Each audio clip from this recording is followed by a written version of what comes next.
Oh, you're going to get Jordan canceled. Nuh-uh. Am I? Not this time. Honestly, this doesn't. I mean, Kev, you've got to go like, it's like this.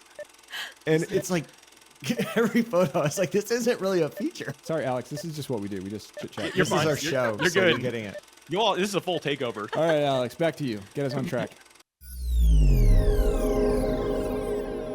Hey everyone, welcome to Podcasting Made Simple. My name is Alex Sanfilippo, if we've not had the opportunity to meet. And today I'm super excited because I am joined by the Buzzcast team, which is a podcast I love to listen to. So we've got Alban, Jordan, and Kevin with us. Guys and gal, welcome. So glad y'all are here. Thanks for having us. Thanks for having us, Alex. Yeah, this is fun. Yeah, you all do this a lot. And so I'm kind of looking, this is a little bit of a takeover. Like I'm going to do my best to like try to be the host today, but I just don't know what's going to happen. So, but again, glad to be here with you guys. I want to share with everybody, this is a podcast that I love listening to is Buzzcast. So if you've not heard it and you want to hear another great podcast on podcasting, go to buzzcast.buzzsprout.com. It's a really great show. And in preparing for today's conversation, I actually went back and listened to a bunch of the current episodes. And fun fact, PodMatch is currently the advertisement on it. And so I got to hear myself a lot of times. So I don't think it's converting very well anymore because I've listened to so many, but that's all right. We'll run another ad and try it again with you guys. But how are those ad placements? They're good. You all do a good job with it. You all you guys use, I guess you kind of have like a role before and after it, which I really like. I think that they're really well placed. It's yeah. Good. So the selection for those roles, like where they go, is actually just like computer generated. I mean, some people might say AI. It's not real. It's just an algorithm that tries to figure out the best spot. And then in Buzzsprout, you can turn off a spot if it picks that you don't like. And so I'm always curious to hear when people hear their ads play, if they like the placement that they were dropped in. One of them from last week didn't work real well, so I unselected that one and it moved it around. But yeah, I'm usually pretty impressed. Yeah, I liked it. And so for me, what I liked is it was when I was taking notes on something and then it would like flip over to it. And if I'm taking notes, I need a break anyway. So that was like, to me, good placement is when I'm doing something like that. So kudos to you guys for the AI/algorithm, whatever we want to call it. So yeah, well, thanks for advertising on our show. That's fantastic. For sure. So this is going to be like a bit of a unique state of podcasting episode because we're going to be using a lot of content from Buzzcast that I've just pulled off that I think is really meaningful. That I want to dive into. But before I do that, I want to make sure that we make this valuable for both podcast guests and hosts. And I always like to start with downloads and this idea of downloads versus human listeners. And so where I like to pull this data from is actually straight from Buzzsprout, who's my hosting provider for everyone listening and watching this. And so it's buzzsprout.com/stats. And this is where you guys kind of go into a few things. And Alban, I wanted to ask you specifically, the thing I always look at is downloads in the first 7 days. Can you talk about this for a little bit and give us some details on the numbers of podcasts right now? Yeah, we saw for years that people would quote all sorts of stats, and they were always the stat that made them look the best. They'd be like, I have one episode that got this many downloads, but all the rest didn't. Or maybe they would quote all-time downloads or what it would be over a full month. So when everyone was quoting different things, it was confusing. And we came up with this idea of how many downloads does one of your episodes get in the first 7 days? To us, that shows it's the closest to the number of subscribers. You know, the people who are every week, they download that episode automatically and then they listen to it. So we went and we pulled across over 124,000 active shows on Buzzsprout and the median podcaster. So that's the person who's going to be there right at, 62,000 if you rank them all. That person is getting 30 downloads on each episode in the first 7 days. And mostly when I share this stat, the reaction is that's way lower than I expected. And it's also for podcasters, they get really excited because they go, I'm actually doing better than I expected, because we all see these massive shows and we think I should be doing, smartless numbers. I should be getting up there with Joe Rogan pretty soon. And we see, oh, I'm actually well above average already. Yeah, so I like these numbers and looking at them because it shows the reality of podcasting when you take out the top 0.001%, right? Because there's not many shows that get that level. And what we need to remember is 30 people listening, even if that's what it is, or if it's bumping up to the top 10 percentile, which I think is like, I can't remember the exact number now, or top 25%. I think it's like 100 or 471. Is that right? Something around those lines? That was perfect. Nice. Yeah. I did look today, just so you guys know. Photographic memory. Good job. I didn't have it written down, but I did look at it just a little while ago. But the reason I say that is is like, you have to think of these not as just downloads. These are human beings listening to it. And podcasting is really unique. And we'll get into that in a little bit here. But I do want to mention something that, Kevin, you said in episode 119 of Buzzcast. And it's where you talked about, and you're kind of joking, but also I think pretty serious, that you wish there was a way to disable stats for people just getting started in podcasting so they could focus on what actually matters. Could you speak to this point a little bit? Yeah, I think you sum it up well. Like it is kind of in jest when I brought it up, but there's an important principle behind it. And that is that oftentimes creators will get discouraged because this is a marathon, right? And those first couple miles of the marathon can be a little discouraging. Well, maybe not for a real runner, but for somebody who's starting out and training for a marathon, and they go out and they run that first mile and they're like, how am I ever going to do 26 of these? It is brutal. And so I do like the idea of, years and years and years ago, when blogging was just starting out, nobody was really concerned about numbers. You could go get a little GeoCities hit counter and put it on your webpage or something, and it might give you some indication of the number of people who were hitting your homepage and maybe reading what you wrote. But that's not why people were writing. People were writing because they had something to share and they wanted to put something out in the world. And that's really what has drawn so many people to podcasting in the first place. And then now that we have all these high-end hosting solutions that give great stats for everybody, is that becomes a discouragement. And it's like, well, you never started podcasting in the first place because you needed to get 100,000. I mean, there are a few people that do that, but for the most part, like what we love about podcasting and the people who we love in podcasting are coming because they have something that they want to share. They're passionate about a topic. They want to, teach somebody something. They want to entertain somebody. They want to meet interesting people. They want to go on other shows and have conversations with other people. There's all these different reasons, and very few of them track back to the exact number of people who are listening to each episode.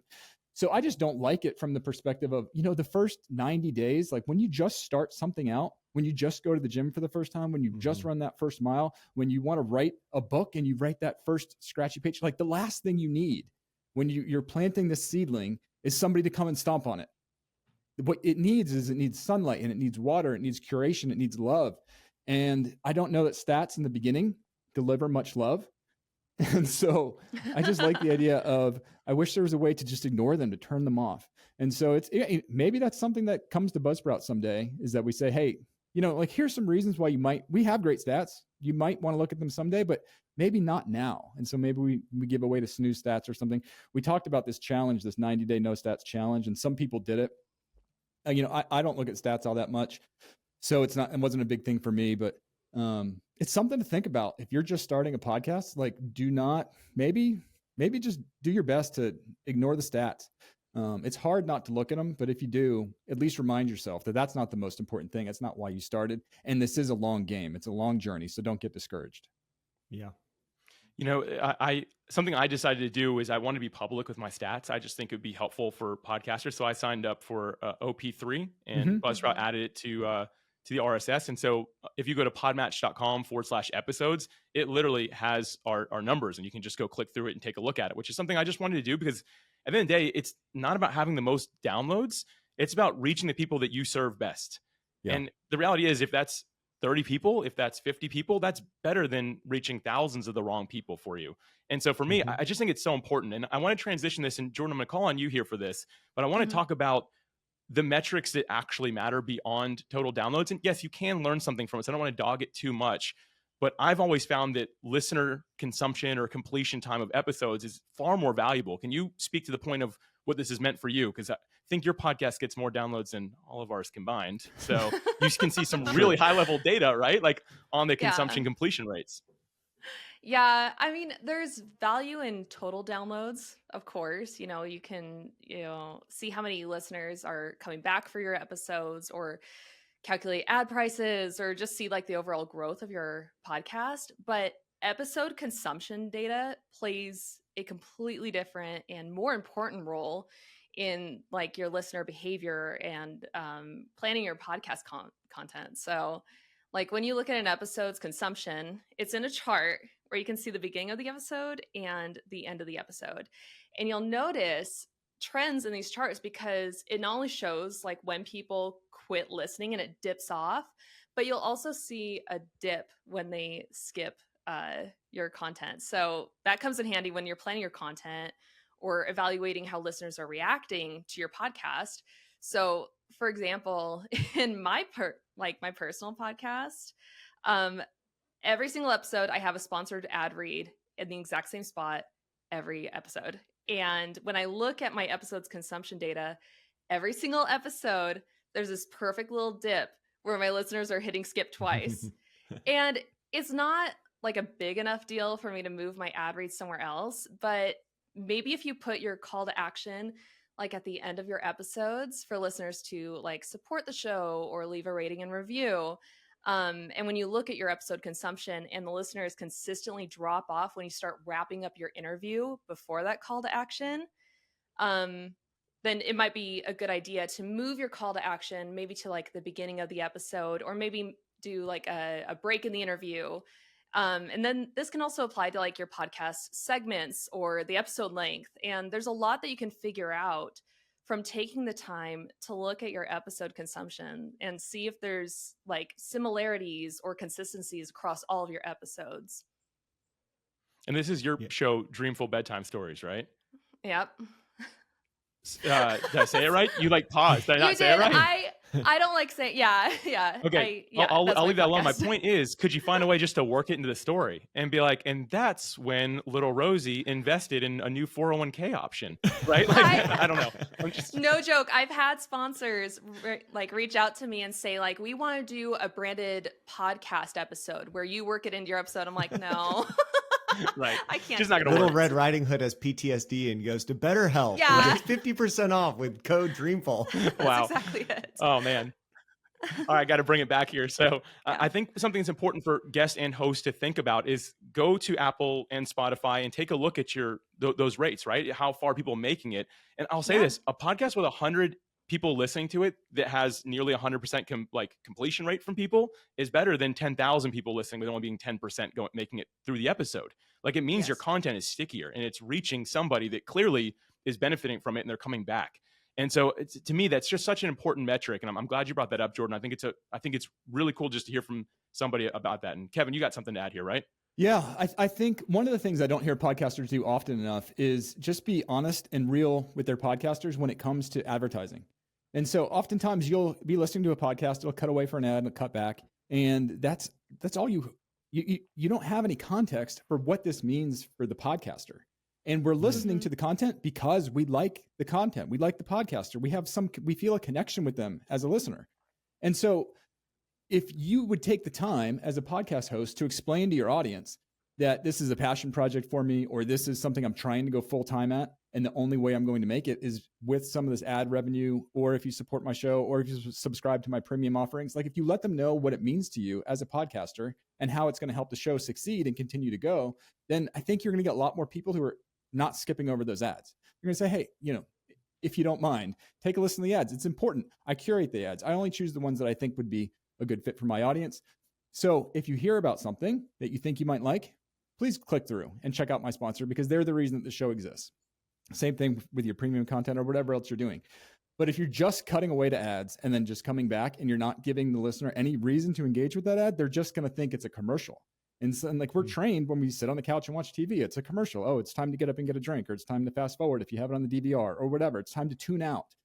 But podcasting is different because you have this connection with the host. It can mean something to them. But are we as podcasters, are we letting our audience know how meaningful this can be? Yeah, that's good. And something you just mentioned is that podcasting is different. And it reminds me, Alban, of an article you wrote, and you guys also mentioned on episode 118 of Buzzcast, where you said there's something different about podcasting. I think that's actually the name of the article itself. Can you talk about why this form of media is different than others, right? And you said, kind of in a joking manner, but you said it's the one form of medium that accepts that you have a life, which obviously there's a lot of truth to. Can you just speak to that a little bit here? Because I think it's a good time to talk about that. Well, so many different other types of media want your full attention, and they can't handle being part of what you're doing. So you can't watch YouTube videos while you're driving a car. You can't do the dishes at the same time you're trying to read a book. Like, these things need full attention. TikTok is trying to lock you in so deeply you can't notice people in the same room trying to talk to you. But podcasting is just in your ears. You can be out working out. You can be doing stuff around the house. You can be going for a long drive, and it actually supports you. It's like the friend who rides along with you in the car to go do something you didn't want to do anyway, but now it's better because you have a friend. And I love that so much about podcasting. And I think that's why we see consumption data is so much higher in podcasting. We've put out the same piece of content as really long guides, as podcast episodes, as videos, as courses, like same content. And I'll be excited on YouTube if we get 2 minutes of watch time. I'm excited if we get 4 minutes on a blog. I'm excited if somebody does 1 or 2 modules of a course. But our podcast episodes, if we get anything less than 80%, I'm surprised. I'm going, okay, something wasn't great on this episode. Mm-hmm. Well, that could end up being something like 45 minutes of engagement. That is so much more valuable. 45 minutes of somebody engaging with one of our podcast episodes versus a bunch more people, because there are higher numbers, watching 30 seconds or a minute of a video. One of those people is going to convert, and it's going to be the person who spent 40 minutes with us. The person who's going to tune out and never think of you again is the one who kind of hit the blog and moved on real quickly. Mm-hmm. You know, this makes me think about the requirements of being a podcaster, because it's a different medium and there's no one size fits all. And actually, I think of a quote, Jordan, that you said when you first joined the Buzzcast team. And thank you for being here, by the way, on Buzzcast. I think I even left a review about that at one point. Just I'm like, oh, it's great to hear a female voice on this show. But you said something that I think was the very first episode with you. And you said, podcasting is very fluid. There's no one size fits all. There's no advice that's going to apply to everybody. And I think, again, that's something else that makes podcasting special. And I think back to episode 125 of Buzzcast, where Kevin, you specifically mentioned, and I'm going to paraphrase this here, but the notion that you need to have a YouTube channel be successful as a podcaster is like saying that if you write a book, you also need a movie to be successful. And I like that so much. I actually posted about it on social media, and people were furious. And typically, I'll be real, I delete that type of stuff. Like my channel is not, like, none of my channels are for, like, I don't know, arguments and stuff like that. But I didn't delete it because so many people were messaging me saying thank you. Like, I didn't feel like I could post on it because everyone's being really rude, but I wanted to say thank you for sharing that. That gave me the freedom to not do video.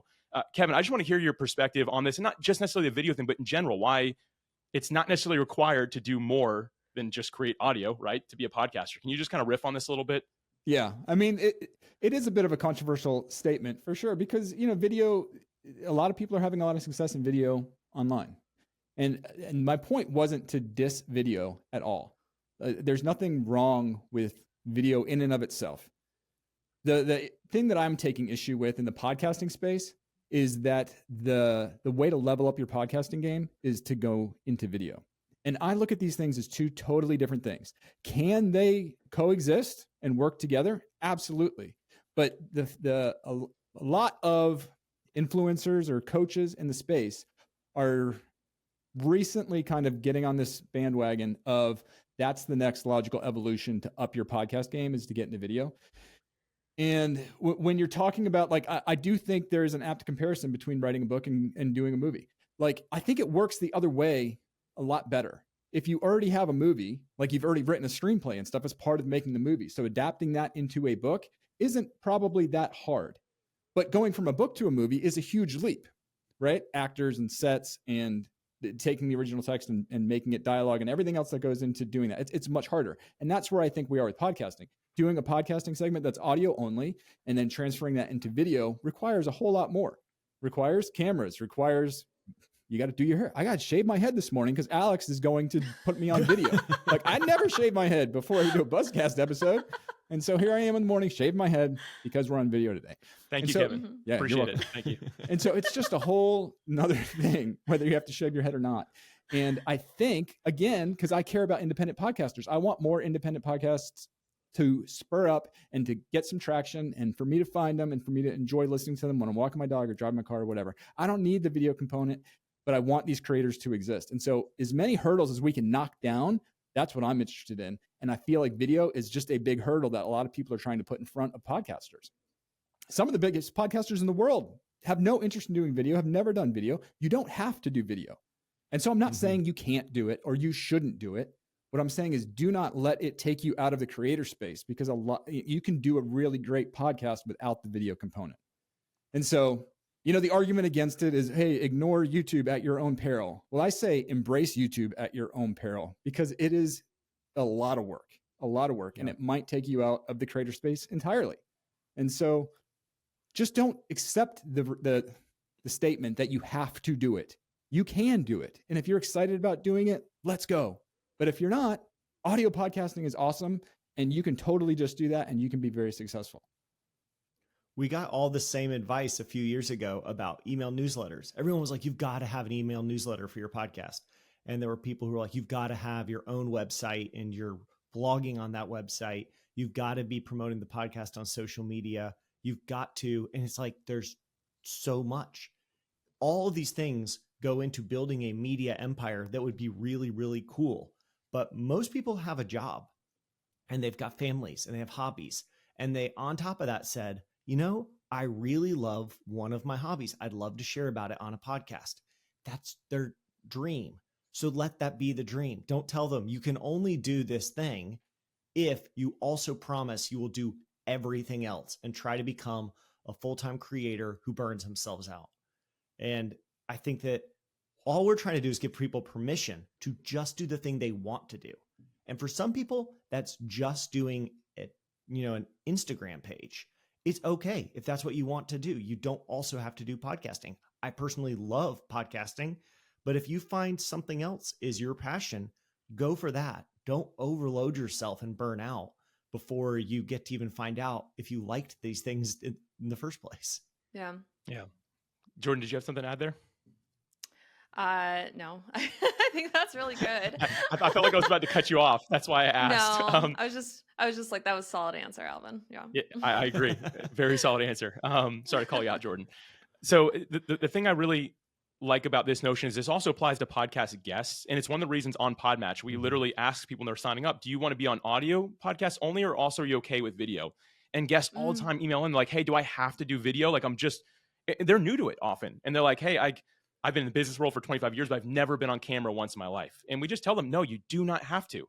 And when people are like, if you're not on video, you're missing a huge opportunity. It's like, maybe you're not. If you're comfortable there, it'd be like, man, let me go back to when I was blogging. The first time I hit post on a blog, I was so nervous. If someone would have been like, hey, you also need to turn into a podcast, it needs to be a video, and you need to start all these other channels, I'd been like, I'm not going to do it.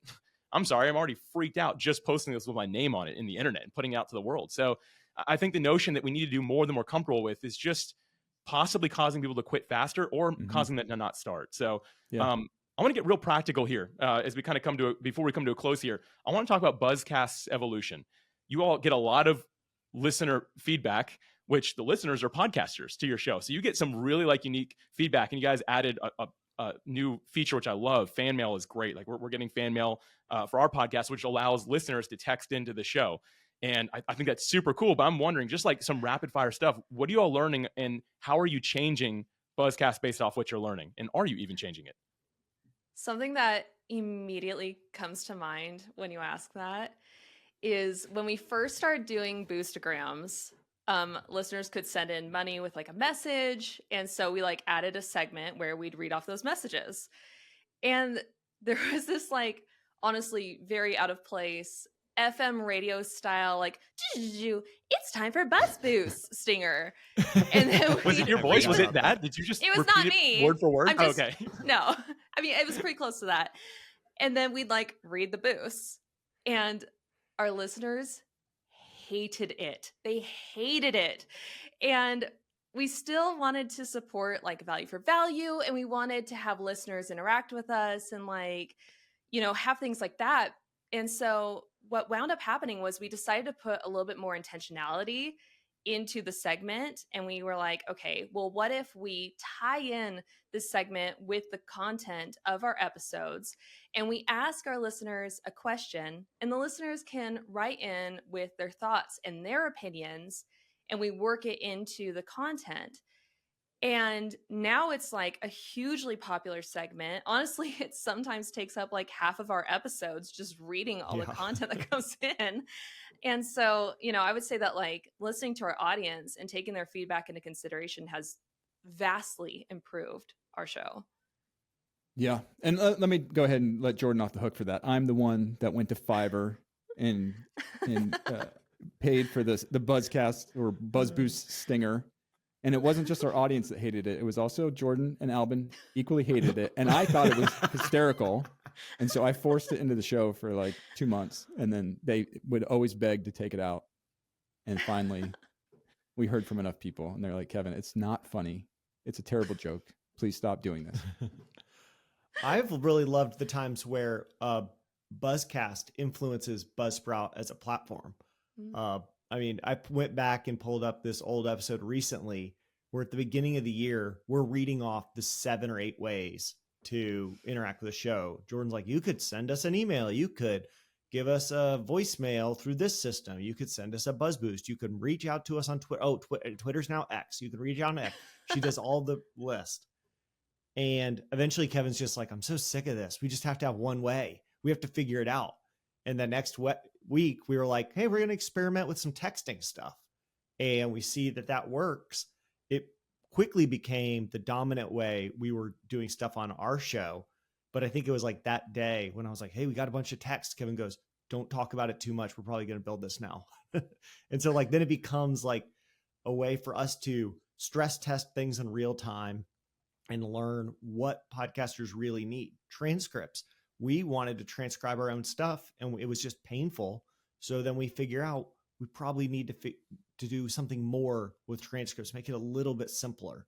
All of our co-host AI features were, we knew we loved doing the episode, but at the end you upload it and you're like, I'm just kind of tired of this episode now. I don't want to listen to it again to come up with chapter markers and descriptions and titles.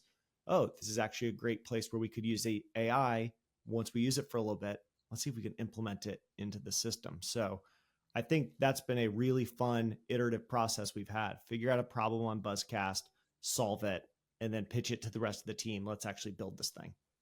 It's super smart. And to me, a red flag in the software space of podcasting is when the software company doesn't have a podcast because they don't get that direct frontline experience themselves. So they're just guessing what people want. You all are building based off of yourselves as podcasters, which I really appreciate. And by the way, my big takeaway by listening to Buzzcast myself is you all figure out how to do what I consider to be like the recipe for success in podcasting, which is you meet at the intersection of entertainment and education. Like it's fun, but I also leave learning something. And I think that really, the reality of it is that's what's powerful. And stories help with that. And another thing that helps with that is even like, I think of comedians. One of my biggest takeaways in life recently was something a comedian said. They've learned that we have to add something educational in here as well, because that's what will stick versus just the joke. It's in the story. It's something you can actually learn. So with that said, I want to kind of end here today with talking about podcasts that you all have enjoyed listening to. So just one from each of you. What are you listening to and what do you love about it? And we'll just go down the line here. So Jordan, why don't you start us off?